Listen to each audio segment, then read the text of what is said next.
Hey guys, welcome to my channel. My name is Dr. Tom LaHue, and thank you for joining me for this video. We're going to be talking about type 8s, and we're going to be looking at the defense strategy or the defense mechanism of type 8s. And it is denial. So let's not deny the truth. Oh, that's so cringy. Okay, so let's jump into this. And before we get started, just a reminder, in the description below is a link to my website, tomlahue.com. I do Enneagram coaching. I meet with people all over the world at different times, depending on your schedule, to help you work through whatever chaos or catastrophe is going on in your life. Let's face it, sometimes life can be challenging and relationships can certainly be challenging at times. And you don't have to go through it alone. The Enneagram is a great tool, a fantastic guide to help us know more about ourselves and how to get along with one another. Also, I have a lot of different on-demand classes about the Enneagram and other things on my website, and I'd love for you to just check it out. Now, before we get started in this discussion, just a reminder that on my store page is a PDF download, an ebook about all the types and the defense strategies of every type. So if you're interested in this, and you don't have to write anything down, you can just download the resource. It's free. Just go to my store and download the book, The Hidden Battle. It's free.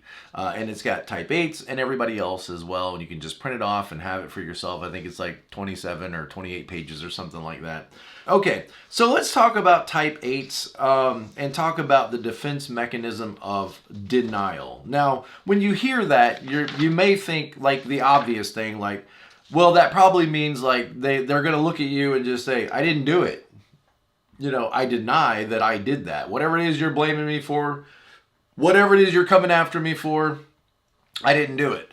And, you know, it may show up that way. Denial may show up in that, you know, very simple way as a defense strategy or a defense mechanism. But really, I think the denial is not so much about telling people I didn't do it. It's more about denying your own needs internally. Like, think of it like this. You're a very strong person as an 8. We all get it. But you are a person. You're a human being. You're not a superhero. You don't have, you know, superhero strength and superhero endurance. You're just a regular human. I know that may be hard to hear, but you're a regular human like everybody else. And when these needs come up within you, or fears or vulnerabilities, insecurities or indecisions, or just exhaustion, when those things come up within you, the tendency of an 8 is to deny that and say, I'm fine, I don't need help, or I'm okay, I can get through this on my own. And I don't need to rely on others. I don't want to have to rely on others. And so the denial is more about, I think for 8s, more about pushing down your own needs as a regular human being. And so let's read the notes, okay? So you're like, are you really reading notes? Yeah, I'm reading notes. These are the exact same notes that are on the website that I told you about, you know, the store, Hidden Battle. And I'm going to be looking at these notes of mine and talking to you, okay? So 8s, type 8s on the Enneagram are often referred to as the challengers or the protectors.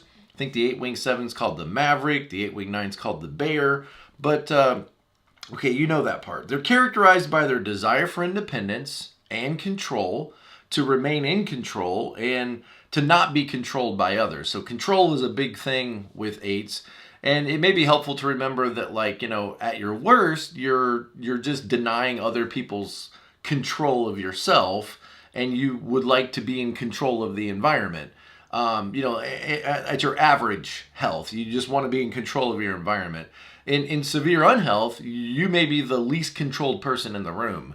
It's kind of strange how this stuff works. Like, the person who's most focused on control is sometimes out of control. You know, okay, so let's just move on. All right, so a desire for independence, control, and self-reliance. I like other people, I like to get along with other people, but I don't need other people. I'm fine on my own. I can make it on my own. 8s have a core desire to protect themselves. Makes sense. Who wouldn't, right? But yet you see people who don't. I mean, you see people at times that are putting themselves in situations, you know, that that are not good for them, that are not, well, they're making themselves, what's the word? But you see people putting themselves in situations where they are vulnerable and where they're being manipulated and they don't seem to have good boundaries and they're being taken for granted. And you look at that and you got to think, what's wrong with these people? Like, why don't they just own their life or own their space or own their environment? And the reality is, the rest of us are not eights and we're not as sensitive to this need as you might be as an eight. And one of the things that you can do is help the rest of us at times by reminding us to own our space, to own our voice. I always say it like this: like if you want to go to somebody to work through your problems, go to an 8, go to a 9, go to a 6, go to a 1. If you want solutions to your problems, go to these people, somebody that will listen to you and understand and help you develop a strategy. But if you just want your butt kicked and you're tired of sitting on your hands and you just need somebody to challenge you, go to a challenger, go to an 8. Go to an 8 when a healthy 8. Because an unhealthy 8 is just going to try to make sure you're not in control of me. But a healthy 8 wants you to control your own space. Like, come on, man, own your life, own your space. You have a right to make decisions about your life. And in this way, 8s can really provide a beautiful thing to help the rest of us by reminding us to take responsibility for ourselves and take responsibilities for our lives, to control our future as much as we can, or our lives as much as we can, as much as it may depend on us. So a core desire to protect themselves and those that are in their care from harm and injustice. Yeah, okay, that's so interesting too. Like, that protective mom or that protective dad. Like an 8, if you were to tell an 8, I don't want you watching these TV shows, they're probably going to argue with you like, what? Why? I can watch whatever I want, blah, blah, blah, blah, But then when they become a parent, they're like, oh yeah, my kids are never watching those shows. They're not going to watch Bart Simpson. They're not going to watch Beavis and Butthead. No, they've had enough TV. And so the person that doesn't want to be controlled often exhibits a lot of control, to protect, all under that guise or all under that, that umbrella of protecting the people they love from harm. Okay, leading them to adopt a strong and sometimes intimidating persona. I would say the average action movie hero today is probably a type 8, the scruffy faced, guy that's going to do things his own way, or the strong independent woman that I don't need no man, strong independent woman. And this can be challenging, I think, for women 8s, for female 8s. I think it can be challenging because society kind of wants to push you into a 9 role or a 2 role. They don't know what to do with you when you're a strong, independent, powerful person, that can be, I'm sure, its own challenge. And I think I did a video about that a while back, about Enneagram type 8s as women. I think it was an Instagram post. Yeah, if you want to go to my Instagram page, it's somewhere way back there in the past. So the defense mechanism is denial. I'm fine. I don't need anything. I can do this on my own. I'm capable. I'm not sad. Okay. Denial for type 8s involves refusing to acknowledge their own vulnerability, their own pain, and any form of weakness. This mechanism helps 8s maintain a self-image of strength and invulnerability, superhero, superpower, super strength, allowing them to face the challenges head on without showing any kinds of perceived weakness. And so it may not be denying the truth about things. I think 8s really want to get to the truth of things and may not deny the truth because they're not afraid of what happens if they're just doing what they do, and they don't need to be sneaky. Like, you might think of 3s or 9s. You don't need to be sneaky as an 8 because I'll do what I want to do and I'm going to do it out in the open. And so I don't think it's denial like that. I think it's more denying your I hate to say it this way because it's going to make you sick, but like denying that inner child. Inside all of us, I think there's this little kid, right? And as 7s, right next to you, the 7s want that little kid to live forever, like be a kid as long as you can. And then there's 8, right there that's like, nope. You got to get bigger faster. You got to get tough now. You got to get, may not be so much grow up. I think of 1s as like you need to grow up. And maybe 8s would say it that way, but it's more like, I can't be this little kid because that's how you get hurt. That's how you get That's how you get abused. That's how you get oppressed. And so all of that stuff that feels like that little kid within you, like, nope, I got to turn this switch on and I've got to be bigger. And my guess is if you're an 8, you probably remember like a specific moment that happened in your life. You may have been 3 years old or 4 years old or 5 years old, whatever, but you probably remember. If you think back, you can probably remember, Dad got in an accident. Dad got in an accident. Or my little brother, was born. And it was at that moment that I just realized, like, you know what? I got to be big. I've got to be the helper in this family. I can't be one of these little kids that needs something from everybody. I got to get big now. And that's not a bad thing. That's not a bad thing at all. I don't think it's a bad thing. It's just always we want balance in our life. And balancing that strong, independent, self-reliant person with that soft, compassionate, kind, loving, gentle person, that's not weakness. It's not weakness for you to, let's just take the word indecision. It's not weakness for you to have a period of indecision in your life where you're not sure what to do. And to reach out to other people and say, hey, does this make sense? I'm thinking about doing this. I'm thinking about taking this class. I'm thinking about signing up for this. Does that seem like a good idea? That indecision or insecurity or fear, these are normal human emotions that all of us have, and you have these as well. And denying these or pretending like it's not there or shoving it down isn't necessarily a sign of strength. Okay, so how denial shows up for 8s. Let's look at these 1, 2, 3, 4, something, 5 different points of how denial might show up in an 8. Number 1 is ignoring vulnerability. Vulnerability is everything about you that makes you feel like a helpless child. Okay, like not sure what to do. I need somebody's permission. I need to ask, somebody's help. I feel insecure. All of that stuff that feels like a helpless child, that is vulnerability. And notice as an 8, one of the ways it shows up is ignoring that, like taking vulnerability and putting it behind your back, like that's not me. What's interesting is 8s are often like drawn to protect vulnerability. Like 8s love vulnerability. They love that little baby bird that needs help, or that little baby child that needs help, or that old person that, they have this like, this drawn to protect vulnerability. But then in yourself, it's like, I have to protect it by denying it, by like putting it behind my back. And that's not me. I'm not one of those people that like that. I protect people like that. So 8s may deny feelings of vulnerability and hurt, and you're going to be hurt in relationships. If you open yourself up and make yourself vulnerable in relationships, you're going to be hurt. And that's why, the never ever behavior for an 8 is never betray an 8, because it's so painful for 8s when they've opened themselves up, they've let the drawbridge down, they've let you in, and you're inside the fort, and they've let themselves be vulnerable with you.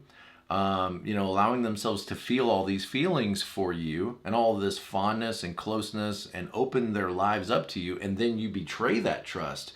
You turn against them, or you show them that you're not really for them. That's why it's so painful, I think, for 8s, and so jarring.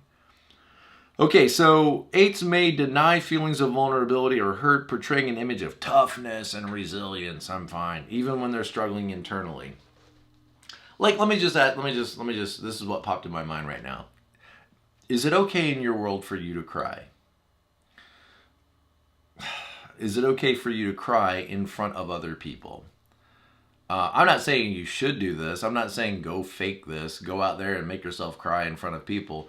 I'm just want you to notice, like, here's an example of ignoring vulnerability. Have you ever seen other people cry in front of you? How do you feel about that?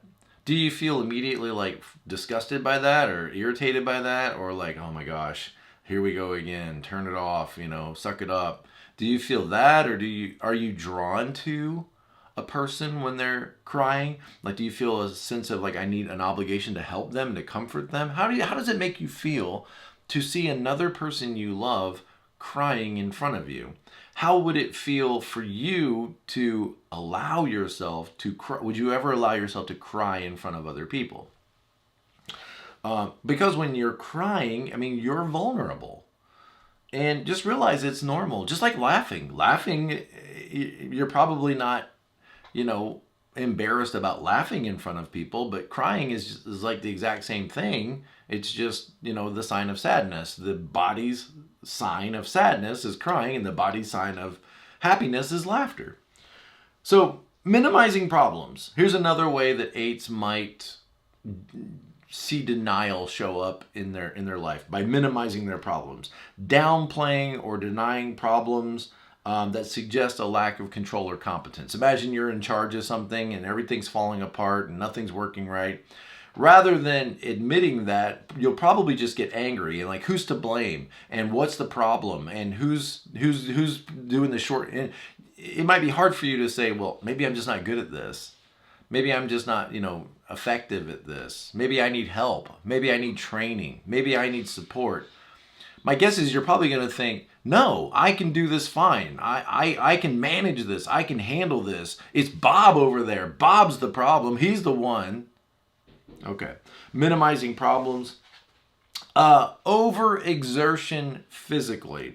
Pushing yourself.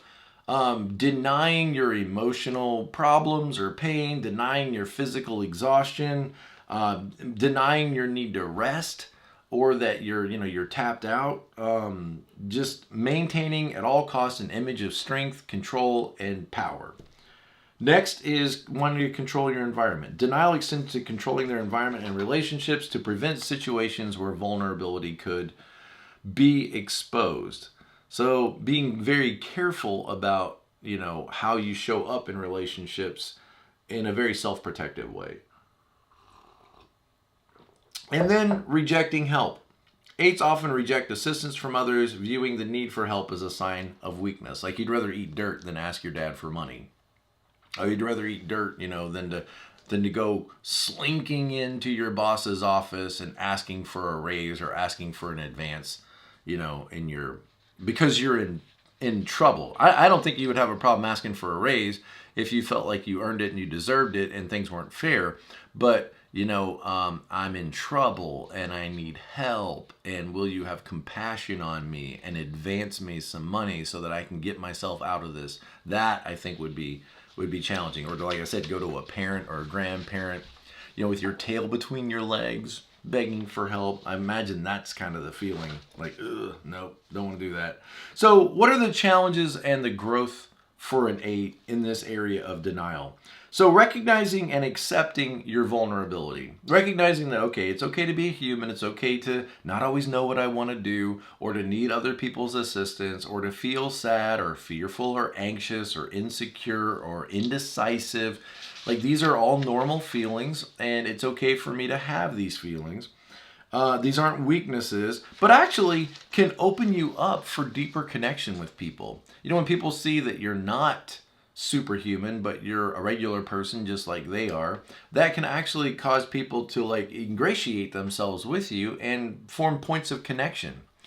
I guess you could think about it like this. If you are completely adequate on your own, then you don't really need anybody else. And it's our it's us recognizing that we do need support and help from other people that opens us up to have relationships with other people. So here's some steps. Embracing vulnerability. Vulnerability is not necessarily weakness, but can actually be a path to authentic relationships and personal growth. So, for example, listening sometimes could be more powerful than speaking. Or doing nothing, benign neglect, solving your problems with benign neglect, doing nothing may very well be the right course of action for you. It might be the most powerful thing you can do in some situations is to do nothing, is to ignore the situation, is to not give your input, it's to not say anything. And knowing the difference, this is not one of the times where I need to control this. This is one of the times when I need to control myself and step out of this. This is not a fight I need to get into. having that wisdom about yourself, I think 8s disintegrate to 5, and 5 is all about wisdom. It's all about you thinking through your problems, and a lot of times that happens afterward, and we want to, go there first and say, well, let me think about this. And then think about that 9 wing, leaning over into that 9 and saying, maybe this is one of those situations where I just need to stay out of it. I don't need to involve myself. I need to just let it go. I need to try to understand other people. I don't really need to do anything or say anything. I need to let it work itself out. That can be a huge sign of strength sometimes, is you just laying low and staying out of it. Seeking balance in your life. Balance, against that natural desire to be in control or to not be controlled by others. The opposite of that, I think, would be like acceptance.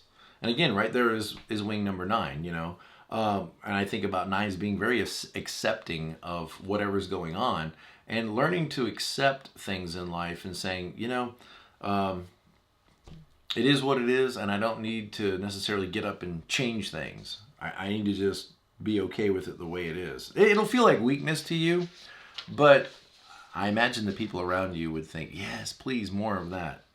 Here's a quote for you from Richard Rohr in his book, The Enneagram, A Christian Perspective. He says, "In the heart of an 8 lies the tenderest compassion, a wellspring of caring that they guard fiercely but share generously when trust is established." And again, it gets to that idea that vulnerability, that openness, the metaphor you often hear with 8s is like a burnt marshmallow. The outside is crusty and black and blah, but the inside is this gooey, sweet center. And allowing more people to experience that is not a weakness. It's not a sign of weakness. It's actually a sign of strength to let other people in and open yourself up to other people like that. And then here's another quote from Riso and Hudson. "The journey of growth for an 8 involves recognizing that true control comes not from power over others, but mastery of oneself." So another way to grow as an 8 is accepting support from other people, is recognizing we do need one another.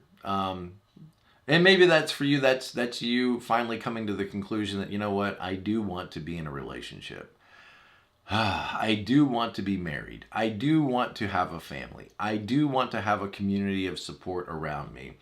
And it's not a weakness, I'm not caving in, I'm not giving in by acknowledging those needs, and recognizing that help from others does not diminish their strength, but enriches your life and your relationships. And next is acknowledging your emotions. And that is all those things under the surface that you may not want to acknowledge, like denying that and pushing it down, but allowing themselves to acknowledge and express a broader range of emotions, understanding that doing so enhances your resilience. So allowing yourself to think, hey, I think what I'm feeling right now is what other people call fear. I think what I'm feeling right now is what other people call sadness. I think what I'm feeling right now is what other people call indecision or apprehension or anxiety. Because what happens with 8s is they often convert these emotions into just anger. Because anger feels powerful. Like, oh my goodness, who's to blame? And if you really get beneath the surface, you might realize I'm not really feeling anger. I'm feeling fear. Fear of losing somebody, or somebody's moving away. I feel the pain of that lost relationship, and I'm translating that into anger because anger feels stronger and more capable and more powerful. But underneath what I'm really feeling, what a normal person would be feeling right now when they lose a relationship, is they would feel sadness. But sadness is a vulnerable feeling. Fear is a vulnerable feeling. And so you may be not realizing it, but covering it up, denying that feeling and replacing it with a sense of anger. Like, why did dad have to move anyway? Now I can't see my friend. And then all the focus is on anger at dad for moving, and you're not really dealing with the real underlying problem, which is a sadness that you're moving away from somebody that you love. And then the last thing is self-care. Prioritizing self-care, knowing the importance of rest and recovery. exercise, letting you work out some of these emotional things in a physical way, like running or weightlifting or exercise or whatever. But then also giving yourself rest, recognizing that you can push yourself for so long, and then at some point you're just pushing yourself. And knowing that you need emotional rest and physical rest. So here's the conclusion. By confronting their tendency toward denial, 8s can discover a richer and more fulfilling way of living that incorporates strength and vulnerability, control and flexibility, independence and interdependence on others. This journey toward accepting vulnerability can lead to deeper connections with others and a more authentic sense of self. So listening can sometimes be more powerful and useful than and protective than speaking. Doing nothing may be the right thing to do sometimes. It's okay to ask for help. Control isn't the only way to protect yourself and others. And remember also that forgiveness and letting things go is really about freeing yourself. Not just about letting others off the hook. But it's not fair. It's not just. Sometimes you just have to let stuff go for your own sake so that you can move on. All right, guys, fascinating study. I always enjoy this, and I always love talking about 8s. I certainly respect 8s and look up to them, and in a lot of ways I wish I was more like that. I need to grow into that 8 wing myself as a 7 wing 6. All right, guys, thank you, and as always, be present to life. I'll see you next time.